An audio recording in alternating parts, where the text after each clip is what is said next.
Yes, are you ready? Your predecessor was there from You're time on, to go time. ahead. Call the meeting to order. Jen, will you take roll call, please? Commissioner Johnson, Here. Commissioner Corrigan, Here. Commissioner Dell, Here. Commissioner Waldner, Here. Mayor Dare. Here. We have the agenda in front of us.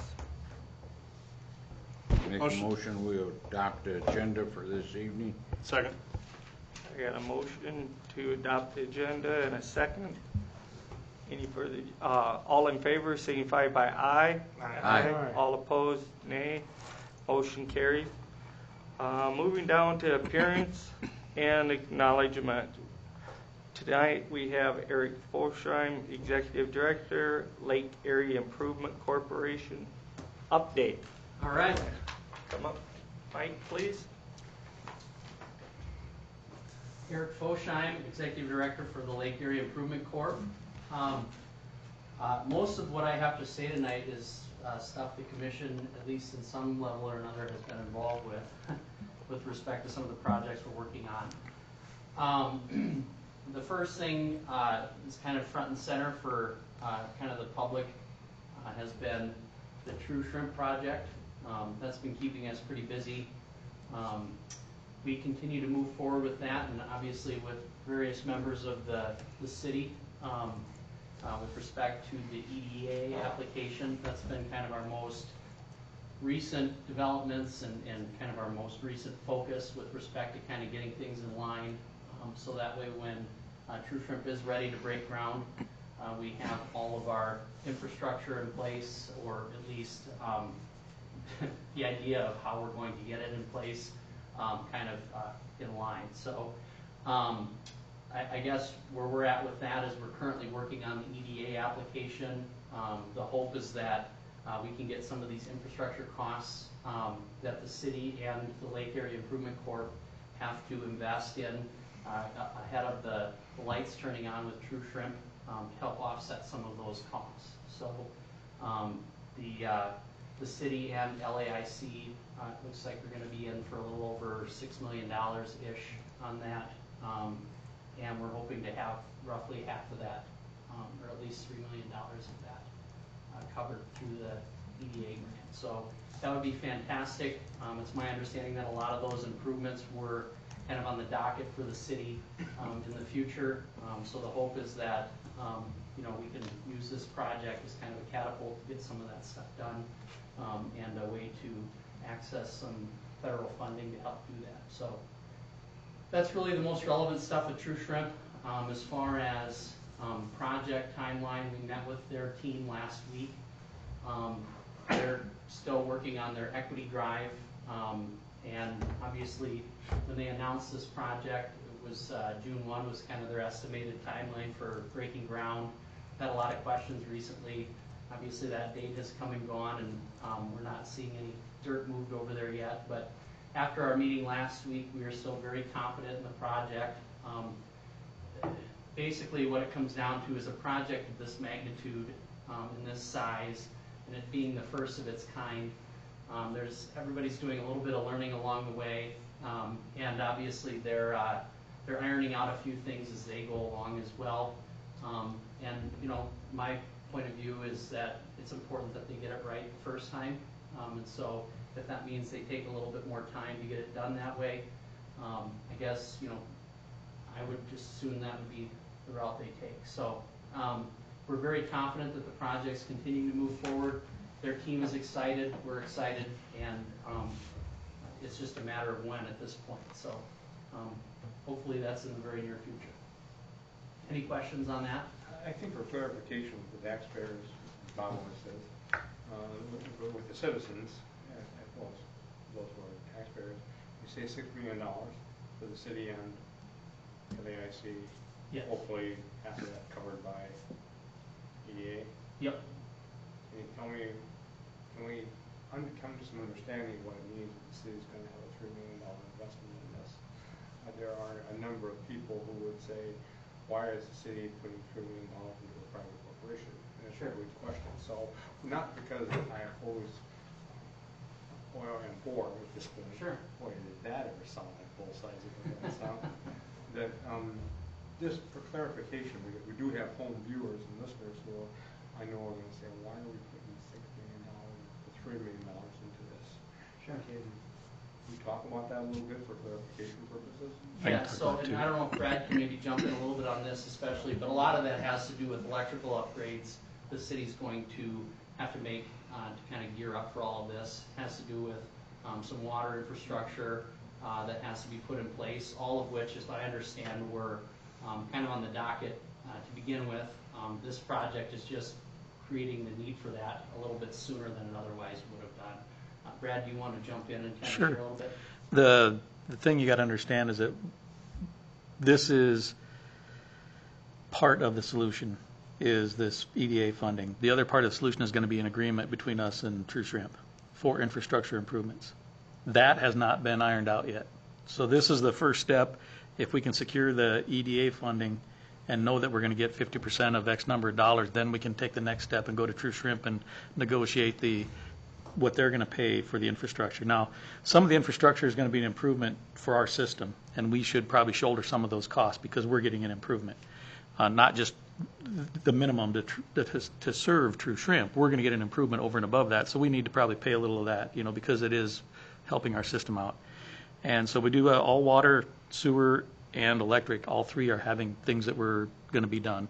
And the sewer, there's a chunk of sewer down by the highway where it crosses over the highway and goes into the treatment plant that needs to be reconfigured and upsized so that we can handle the additional flow. The water, we want to do some looping on some lines so that we have a little better flow in that area.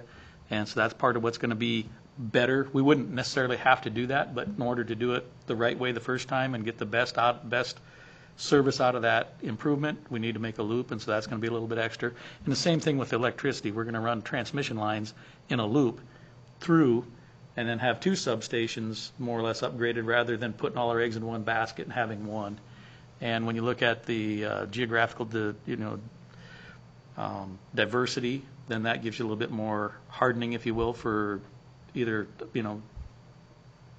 acts of God, terrorist attacks, all that stuff. If not all your eggs are in one basket, you can have a chance to serve from another location. So that's going to cost a little bit more money, but it'll make improvements to our system. And so those are all things that I think that are worth investing in from the city's perspective, to have a looped system and be able to feed from multiple points to get the thing covered.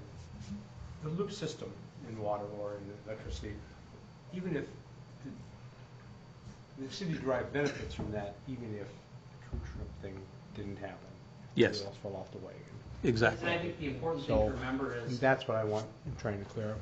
Go ahead, Aaron. I think the important thing to remember is a lot of these heavy costs are not going to be incurred until we have a very confident feeling that they're getting their money raised and where they need to be from an equity standpoint, where they can turn dirt.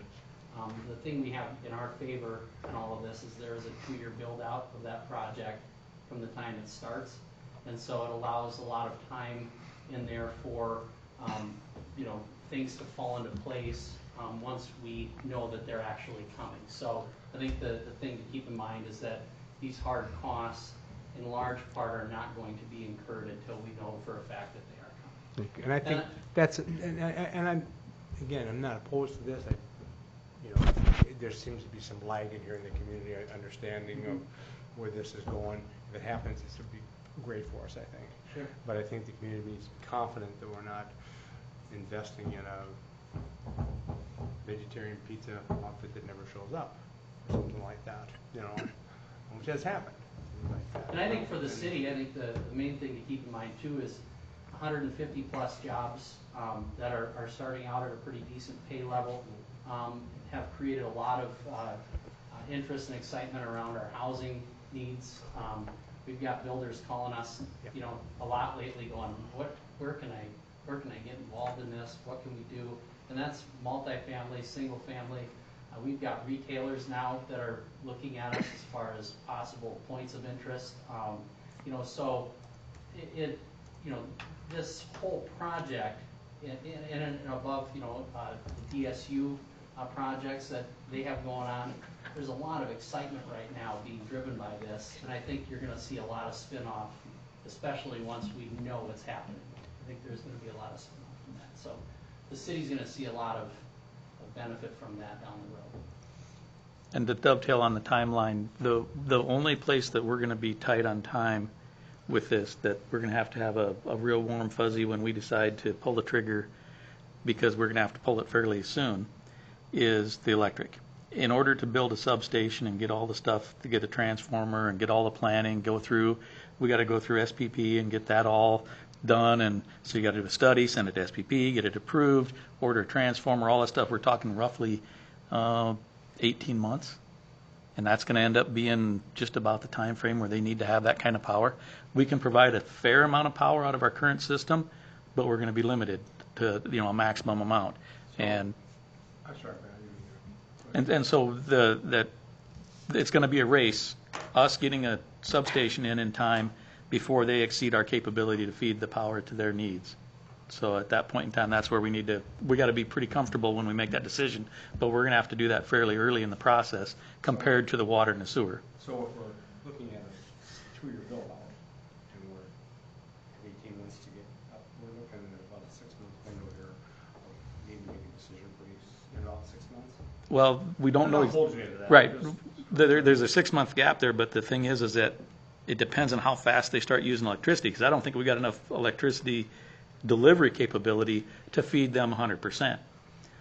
So once they get to whatever percentage our maximum is, then we have to be able to switch over to that substation to continue feeding them so they can grow.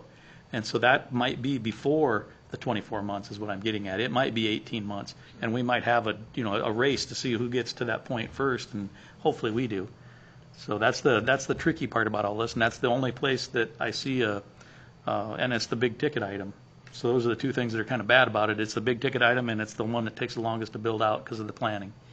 So a little more than if I just turn off the lights in my house for a while. And running the extension cords isn't I'm gonna just do it, trying to that's for help. sure. It would help, Yeah, I'll run an extension cord from my house. So. but it's Or just not run the air conditioner all summer long. There you go.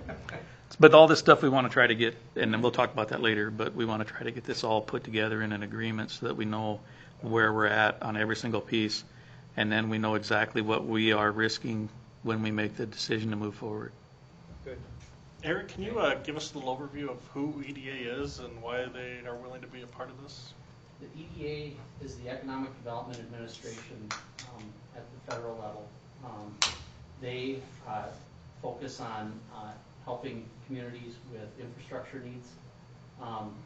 Typically, they assist in areas where there's been some sort of hardship involved, a significant layoff, an act of God that came in and destroyed a large amount of infrastructure, those types of areas. Since Madison is in the quote-unquote opportunity zone, it's been designated as an opportunity zone with this new tax law that was put in place at the federal level. It creates an opportunity for us, as well as the EDA, to come in and help spur some of that development as well within those zones. So Madison hasn't had those hardships, so to speak, but it also has had, it falls into one of those opportunity zones with respect to that tax program, and so we qualify for that. Does that answer your question? Yeah, that was great. Thank you. And this is a pretty rare opportunity to get a little grant money for electric upgrades too. I mean, water, sewer, you can typically get a little something, but I think it's kind of unheard of to get it for electric. So. Yeah, I mean, it's pretty unique to have a bird in hand of this magnitude, so to speak, to help with eligibility for some of that grant funding. So, there's a lot of communities out there that would love to have what Madison has dangling in front of it right now. So, And I don't think when grateful, there's just questions in the community that calls up, is this really going to happen? totally understand. So the more clarity that we can, from our body here, and through your efforts, the things we do, from this community, I think, so we're grateful for the time. Thank you. But Brad touched on that earlier, where we're discussing agreements, so Shershon could cover the expenses for the parts of the infrastructure that they're putting a burden on. But running through this process, we can pick up a little grant money for that stuff too. So. And we'll talk about that when we get to the last item, or I guess Second last. unlike Kelly, I'm not against this, but I'd like to see something in writing before we start doing dirt work and stuff. Make sure that they're gonna come and they're gonna stay here for a while before we get the big bill dropped on us, and then we're sitting here saying, kinda hard to explain to the people when you got $3 million sitting there and you ain't got no business there to cover it. Sure, and we're going to get some sort of development agreement in place here going forward that kind of spells out kind of what everybody's accountable for in this whole thing. You know, LAIC, as far as selling the land, the fact that there's nothing that's keeping them from being able to buy the land, all of that. I mean, it gets pretty down into the weeds as far as that agreement goes. It holds, you know, the company itself accountable for certain portions of the project, the city itself. You know, all parties are kind of designated and bullet pointed as to what they're going to be doing with respect to all that. And I've started on a rough draft of that, and I'll get it to you, but it's just a master agreement, and then underneath it, there'll be separate exhibits for like water, sewer, electric, and then financial security, and we can certainly have one for LAIC in there. Sure. Yeah, we'll chat about that. Anything else on True Shrimp? I'll get thousands of questions, just the same ones you have too, so. Yes. Thanks, Brad. Other things we've been working on, we actually are working with an architectural engineering company on the potential for a sort of downtown master plan. And this company, basically what they have done in other communities is they've come up with different ideas and different things that they can do within downtown areas, or areas that we would designate as areas of focus. In this case, it would be downtown and some of the blocks that would be adjacent to it. And some of the business owners downtown here in the next couple of weeks will be getting invites for that discussion. And basically what they want to do is come give a presentation to the stakeholders and show them what they have in mind for some of the things that could be with Madison and downtown. And then they're going to seek some input from local business owners as well to see what's important to those folks with respect to kind of how they would put their design together. And then at some point what we would do is if us at LAIC along with some other stakeholders were interested, we would actually engage them in actually putting that plan together. And basically it's an elaborate 3D version in a sense of what the downtown corridor could potentially look like. And that doesn't actually include the investment in the downtown corridor, but it comes up with different ideas with respect to those potential investments that could be made. And so obviously we'll invite all of the commissioners as well as the downtown business owners for sure. And then we'd probably like to include a number of the other stakeholders in the community that you know, have you know, kind of vested interests in how the area might look, and you know, might be able to help with some of that as well. So that's just kind of, it's called the Downtown Master Plan, is what they kind of envision that as. And so we've been working with them on just trying to come up with, this last week's been challenging just to try to find a time that works for everybody. So we're probably eyeballing middle of July for that. So keep an eye out for an invite in your mailboxes for that discussion. Doesn't involve any investment at this point, it's just some dialogue, more or less. We've been working with, in conjunction with the city recently on this housing development project that the commission approved some different ordinance changes here in the last month or so.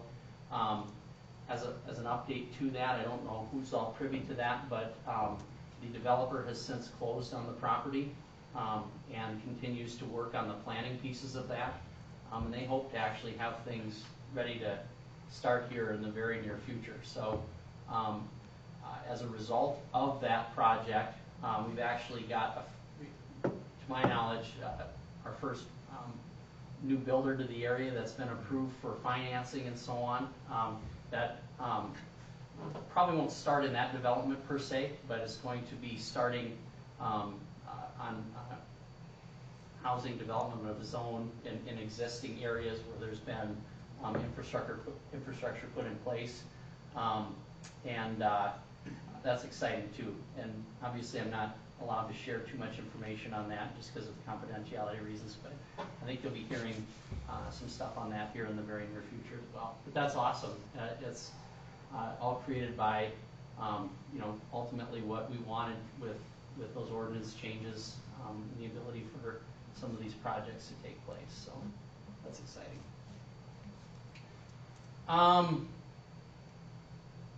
Daycare. If you'd asked me if I'd have thought I'd be working with daycare providers and that stuff when I started this job a few months ago, I'd have told you you're crazy. But ultimately, what it comes down to is I've found out since starting this job that one of the inhibitors to some good qualified applicants coming to town with respect to Dakota State, the regional hospital here in town, has been the lack of a good daycare center in town, or any daycare center for that matter.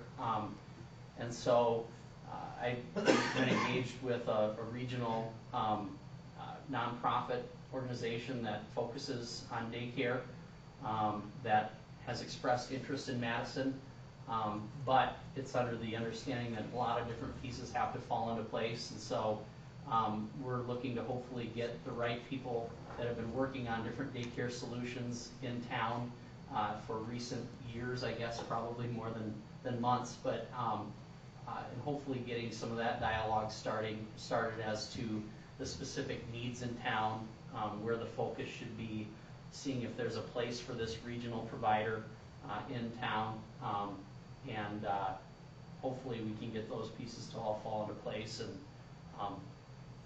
you can end up coming to Madison. But as we know, daycare providers themselves, with just daycare, the costs that are involved with that make it very hard to make the dollars work. And so there are other pieces of the daycare programs that have to fall into place, such as after-school care and so on. And they want to be very mindful as to the programs in place. They don't want to step on any toes. And hopefully we can figure out a nice, happy medium for them in order for them to find it appealing to come to Madison. So, any questions on any of that stuff? That's really all I have as far as probably quarterly updates. That's enough. You have a lot That's going on. enough.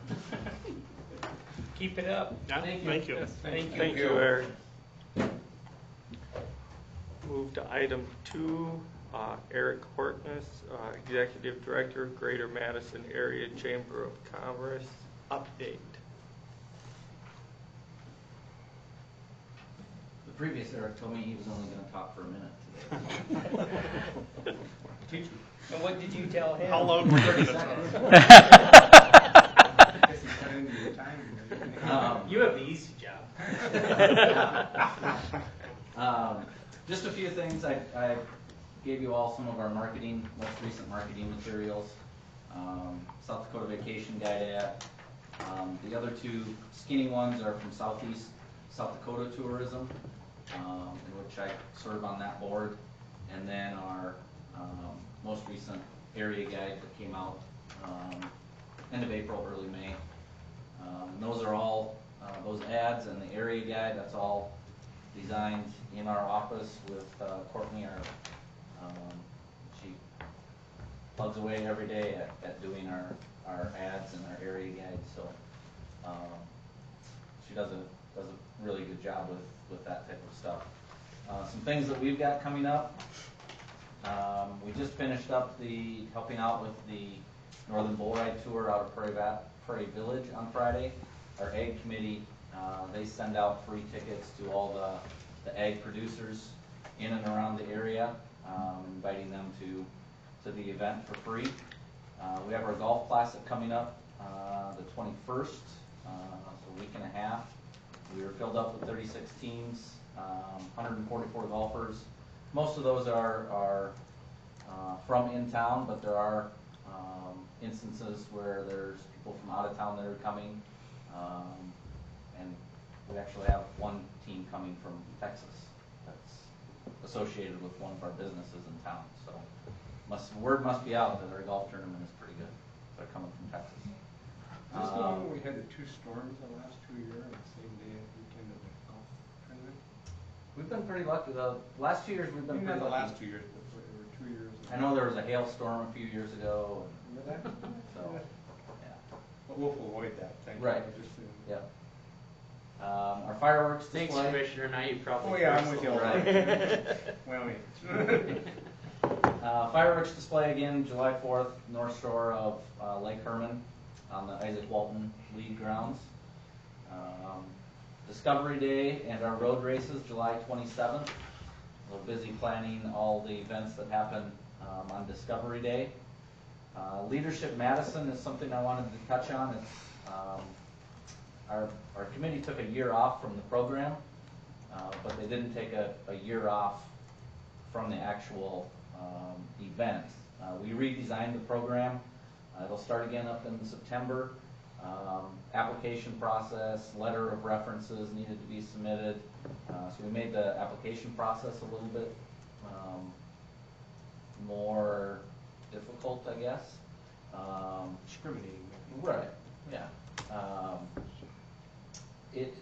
The program will look somewhat similar with some changes on the topics that we're going to be covering, just updating it to topics that should be covered in 2019. We're doing a book study on a leadership book, so we'll go over a chapter each of our 12 sessions that we have. And then the group, we've got 12 that'll be in the group this year, and they're going to be tasked with taking over our Madison's Magical Christmas event. And we picked that event because there's so many different aspects to that day, between fundraising and putting together ads and securing the sleigh rides, securing Santa Claus, all kinds of different aspects when it comes to that program. And then for graduation, we just locked in our keynote speaker, Billy Sutton, who just started his own Leadership Institute. He'll be there for the keynote speech at graduation. So again, that starts up in September and goes all the way through March, roughly every other Tuesday morning from 8:30 to 11:30. So we're pretty excited to get that program started again. Downtown and Madtown is what we've really been focusing on here the last month or so. We've got our bands scheduled. Vendor space is pretty much all booked up for that one block that we're using. We'll have a bigger inflatable area, kind of a kids zone. Instead of just the one bouncy house, we'll have 2 or 3 bouncy houses, hopefully a face painter, hopefully a balloon artist. We'll have our normal local food vendors that'll be on the street again. There's a couple new ones that jumped on board this year with us. So we're pushing the stage back a little bit to give us a little bit more room.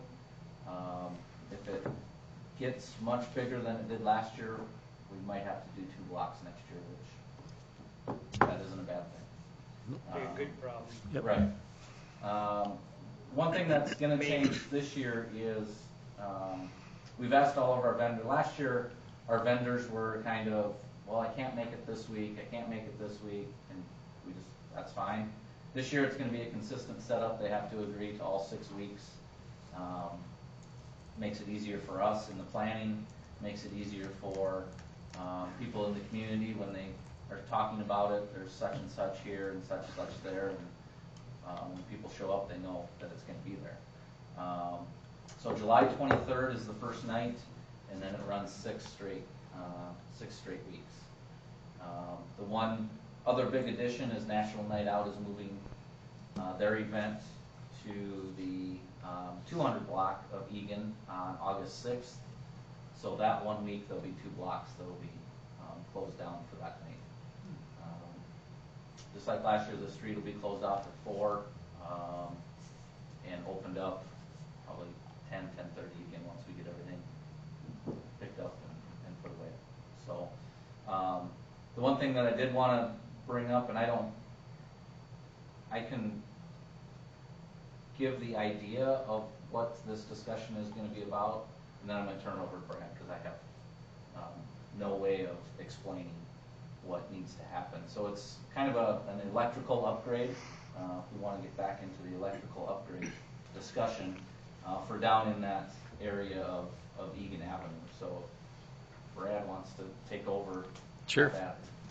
The two things come up. One is the addition of the extra bouncy castles. We only have so many circuits that we have that we can tap off of underneath our street lights. And in that one area, you can saturate it, and then we don't have any power left over for anything else. And so if we want to have a band with lighting or anything like that, we run out of power. It would be nice to have the ability, if we ever want to grow this, to have the ability to go to 3-phase power down there. And there is a 3-phase transformer not too far from there, but it's a concrete jungle between there and the transformer, and it's the closest thing. Otherwise, everywhere else down there you have buildings from the sidewalk to the alley, and there's no route except for one spot. It's between Power Promotions and the bank, and it runs really close to Power Promotions. That's where we have our current electrical box there, where we've got the controls for the street lighting and all that stuff. The idea would be to directional drill back to the transformer that sits behind CenturyLink and tap into that. It's a 12208. That's what all the vendors that do the sound want. They don't want to deal with a wild leg on a 240 system. And they do that. They need 3-phase for their lighting. They use, if they do any significant amount of lighting, it takes a lot of power. And they all have distribution systems all set up for 3-phase. They come in, tie onto it, and away they go. And we would set this all up. The cost of that's $6,000-ish because most of it's boring. The materials are going to be fairly insignificant. But it's around the $6,000 range. We talked a little bit early on that we would possibly, as a city, construct it and then have some sort of a repayment program over the time as they collect money from their vendors and that type of stuff. So I think it's something we can certainly work out and cover. We've got enough money in the budget as far as professional services to cover the boring and all that stuff. So it's not like it's going to be a budget buster. And it's something I think that would be a nice improvement. It would open the door up to something bigger in the future if we ever wanted to do it too. So that's something that it would be, with their help, paying it back or whatever. It's an investment in the future that if you ever wanted to do something bigger and have a bigger show down there, you could certainly do it. Well, it's something that we as commissioners, we can discuss. We do have $50,000 in the downtown improvement budget.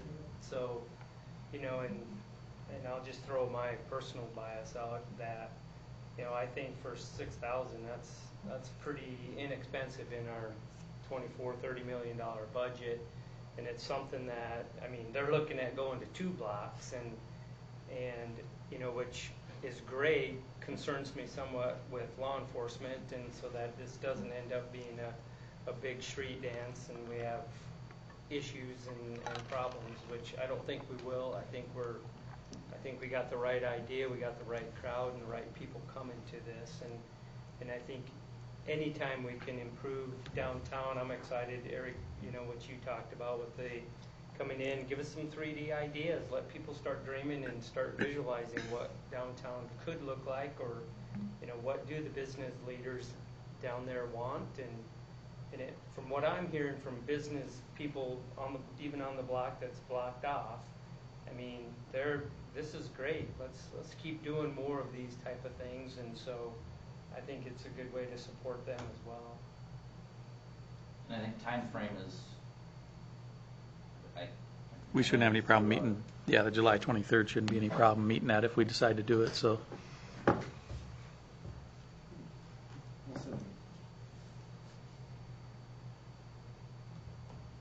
So that's my opinion of that little part of it. And I don't know if that's something Corbin has to bring forward or exactly how to do that, but. We'll discuss internally and decide if we want to fund it with the electric department budget bottom line, or if we want to tap that reserve. If we tap the reserve, we'll bring it back to you as an agenda item. Yep. Thank I you. think if they're gonna repay us through the year, we might as well just do it the electric money, but If we ask we them can to- talk about that later. We can, we'll find a way. It's not on the agenda. But I think we can get it done, yeah. So that But it's is good, it's a good thinking. kind of my quick update. If anybody had any questions on any of the events I brought up or any of the marketing materials or any other topics, I guess. Court, do you want to mention the bump out? Oh, yeah, I So where do I start with that? So the original plan that was brought last fall, I think that plan Last is, fall. the plan is kind of changed with what Sundog came up with as far as an idea out in front of their establishment on the actual street. Jen and I met with Rob, owner of Sundog, just to discuss his ideas. And his idea is more of a wood platform, I guess is the best way to describe it. If you remember back in the fall, it was painting the street green and stuff like that. This would be a 8 foot out from the curb and 24 foot wide. 24? Is that what you said? Yeah. But running more north and south as opposed to east and west. Right. And even further north. Right. So keeping it contained and not quite as far out into the street as maybe Right. they were looking at before. Yep, and it would just be on that one side in front of their establishment, so they can monitor it a little bit better. Easily be able to be removed in the fall, and it'd be up to them to store it. It'd be in 8 foot sections, and they were talking having some solar powered lights on some posts around the outside of the platform, with a chain in between the posts to try and keep people in and things like that. They have a good plan. They have a good plan. Yeah, it's. Mr. Gagnon took a look at everything too and was much more comfortable with this year's idea as opposed to last fall's. Right. And 8 foot out from the curb, I mean, they didn't want to, they have, the gentleman that built all of their furniture inside Sundog, he was going to build this platform for them. If they go any further out from 8 foot, then it gets tough to match it up with the curb height and things like that. So 8 foot out isn't, once you get out there and see how far 8 feet is, it's not very far at all. It's more the width that they were wanting. So All of the insurance paperwork that we wanted is in order. We've got certificates of insurance, everything we wanted on their end. I'm very comfortable with that. And I was in actually last week and talked to Sam, and it's being built. So hopefully we'll see it soon. right, and there's other businesses, restaurants downtown that are interested in that same type of plan, which they'll work with Jana on getting insurance and all that fun stuff taken care of. Cool. Yeah, good work, you guys. Jen, thanks for Yeah. following up on that. I was kind of wondering whatever happened to that project. You have any comment, David? On the bump out? Yeah. No, I mean, for me, it's an insurance issue, it's a coverage Okay. issue, but I think, I've had some conversations with Jen, it's been a while. It's been a But while. I've had some conversations with her about the insurance issues, so I can follow up with you if you think it's necessary. We can. I worked heavily with the Public Assurance Alliance, and they pretty much dictated what it is, step by step, that we needed, and we have everything from them. So I can share it with you, David. I'll send it to you tomorrow, Sure. but I'm comfortable. Thanks. Cool. Yeah, Thank you. Thank you. Thank you. You are Good stuff. Thank you. Thanks, Stephanie. Yeah. We'll move into number 3, knowledge application for a temporary retail on-off sale malt beverage license and set date of hearing for Greater Madison Area Chamber of Commerce / Lake Area Improvement Corp. downtown in Madtown. Yeah, this is something that we did, went through last year with the beer sales during downtown and Madtown. Same plan, starting at 6, cutting them off right at 9. And United Way has agreed to sell the beer for us again with their volunteers, and then they'll get a portion of the profits back to them as a fundraiser for their organization. And in the application, we put the 6 nights of downtown in Madtown, and that's the same exact plan as last year. Basically, excuse me, as we all know, is the temporary license, and we run this through all the time. It lets the public know and lets our law enforcement know about it. And we had no issues last year. I mean, it worked out very well. So with that, The city police department is planning on having one police officer there at the beer sales again to card anybody that looks like they need to be carded. help them with it. Right. I will make a motion that we acknowledge the application for temporary retail on off-sale malt beverage license for the Downtown in Madtown program. Sorry. Set the date of hearing, Oh, please. when June 24th? June 24th at around 5:30-ish. Thank you. You bet. I have a motion and a second from Kelly. Any further discussion? I'm not gonna be in town that night, by the way. If anyone's keeping track. On the 24th? Yeah. Oh, well, let's make it the 20. Let's all come back on the No, do it without me, it's fine. All in favor, signify by aye. Aye. All opposed, nay. Motion carries. Consent calendar. Thank you. Thank you, Eric. Thank you. Motion to approve the consent calendar. Second. Got a motion and a second. All in favor, signify by aye. Aye. All opposed, nay. Motion carried. Nothing under unfinished business. We move down into new business. Authorize mayor to sign letter of agreement, South Dakota Governor Office of Economic Development, True Shrimp Infrastructure Study Reimbursement. Jen, would you like to?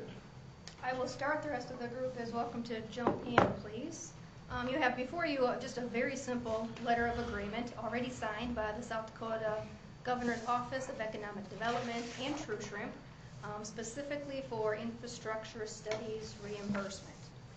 Shortly after the True Shrimp announcement, our friend Toby Morris went to the GOED on our behalf, basically looking, if you will, for some protection of city financial liability, which would be directly related to any type of True Shrimp processing, or any True Shrimp planning, excuse me.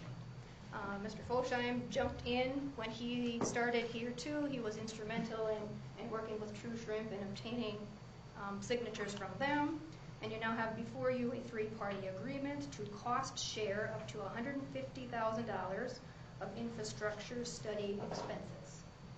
The city, as per the agreement, will foot those expenses, if you will, and I will be responsible for asking for drawdown and or reimbursements from the other 2 entities as deemed appropriate. So it's basically a 3-party agreement. We all pay a third, up to $150,000.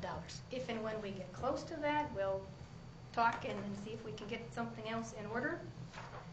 I do have, we already have a True Shrimp code, project code. We have to date spent $9,700 on True Shrimp planning. You will also remember that via 2 task orders, you have approved up to another $24,000 of expense. So we'll be realizing some expenses. I did get the group to agree to change the date of the agreement so that we could recoup all of our $9,700. They were more than willing to do so. I think Anyone else? it's a nice way that both Economic Development Office on the state side and for this company to step up and help pay for this. And a lot of this is, I mean, it'll be good to have this study whether they come or not, and we'll be able to utilize it for future. I mean, that industrial park is getting full, and that's a positive thing. And so this needs to be developed, and this is our next step for any company. So that's kind of nice to have a three-way agreement. Anything to add?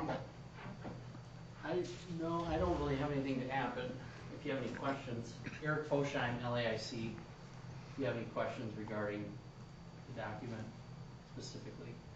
This is just the engineering aspects of it.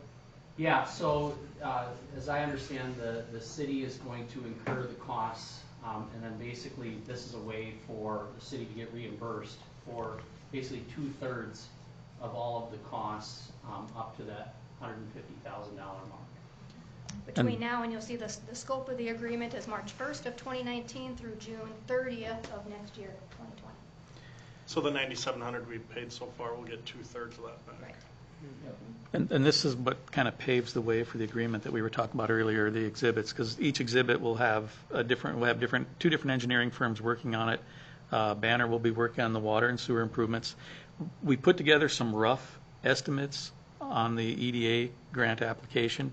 Now this will give us the opportunity to refine those and make sure that what we put in there is what we're going to need, and that, you know, we can get something we can put in an agreement and, you know, talk more specifics than just a rough estimate of what, you know, we got one-page estimates on the EDA app. We want to have, you know, much more planned sheets, actual survey stuff, some of those types of things done, so that we know exactly what we're doing. It's not like it's just an estimate. We want to get detailed in our analysis so that we know what we're doing. We'll put that in the exhibits in that agreement, and then that'll be the foundation for what we do as we move forward with True Shrimp. And for the record, both the GOED and True Shrimp were very much willing to sign this document and put it in place. So there was no pushback, which I felt was a very good, positive thing. With that, it told me that everybody wants to be a partner in this, and I don't think there's an expectation of one entity or party over the others as far as, you know, incurring these costs and so on. So Good. They've proven to be a very good partner and willing to, or both parties, I guess, UED and True Shrimp, with respect to this agreement and other conversations we've had as well. I'll make a motion, we authorize the mayor to sign letter of agreement, South Dakota Governor's Office of Economic Development and True Shrimp for infrastructure studies reimbursement. Second?